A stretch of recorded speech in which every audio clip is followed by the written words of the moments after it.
Assalamualaikum warahmatullahi wabarakatuh. Good morning, everyone. My name is Aulia Indi, and right now I would like to tell you the summary of John Steinbeck's Of Mice and Men.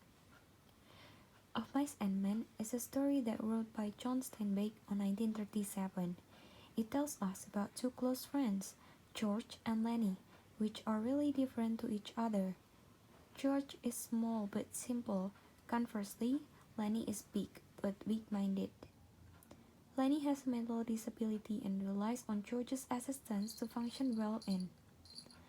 George and Lenny living by working at farms, but they always get in trouble because of what Lenny does, and they can't keep up at any job.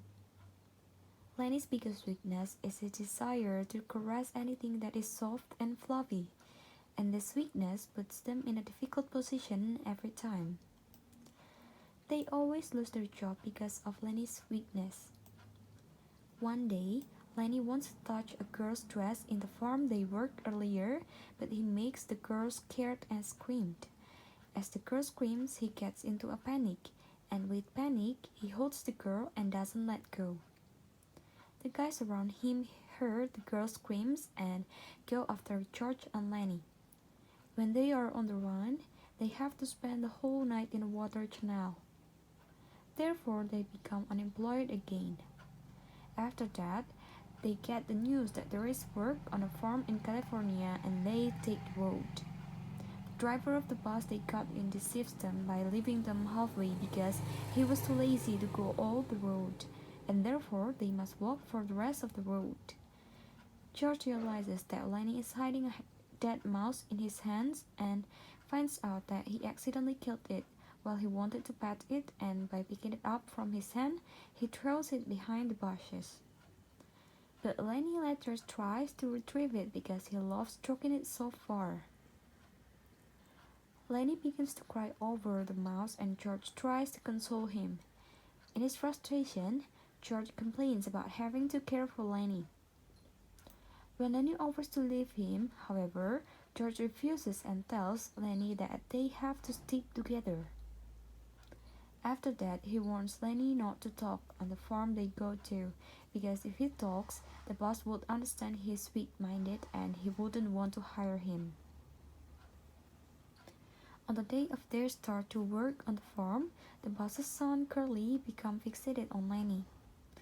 Curly is a short, frail man, so he doesn't like big, tall men. It because Curly is a boxer and is intimidated by men larger than him. George warns Lenny not to fight with Curly many times as they will have to get away if they get in trouble and therefore they won't be able to earn the money they need for their dreams. Lenny and George's biggest dream is to have a farm of their own. They want to buy a small land, put animals in it to cultivate their own land and not to account for any boss. Although they do not like the boss of the farm, they have just started working on his son, they have to endure. Candy is the first one in the farm to act in a warm way against George and Lenny. Candy is an old man who lost one of his hands and works as a cleaner with his old dog in the farm. No one wants his dog in the farm because it is old and useless, and one day they kill it. Candy says one day they will also call him useless and kill him too, so in return for himself to give them his accumulated money, he wants to be one of their partners, and this way their dream becomes for three people. There's a woman on the farm casing man, Curly's wife.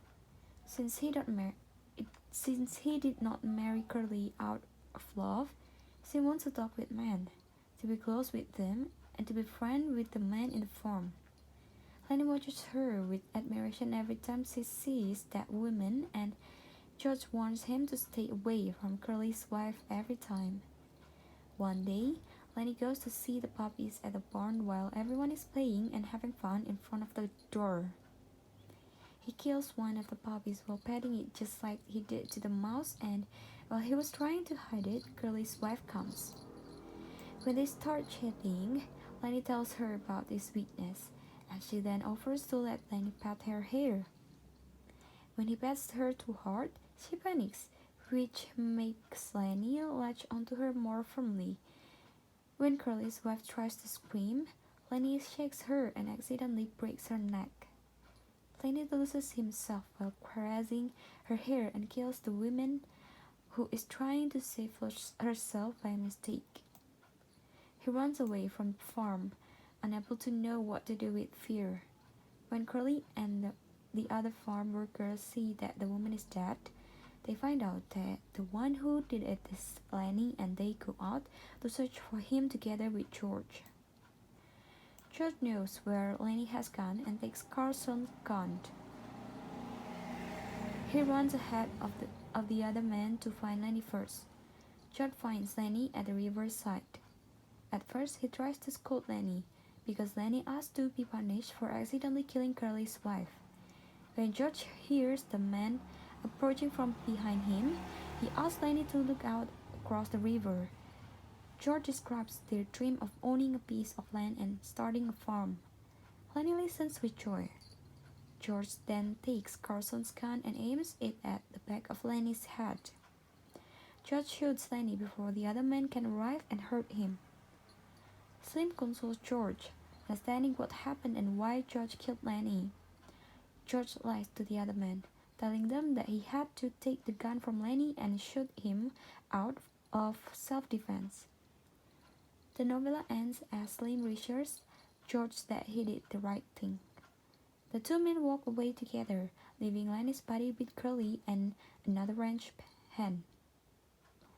That's the end of the story. It ended by the death of Lenny by his friend George. Well, that's all from me. Thank you for your attention. Wassalamualaikum warahmatullahi wabarakatuh.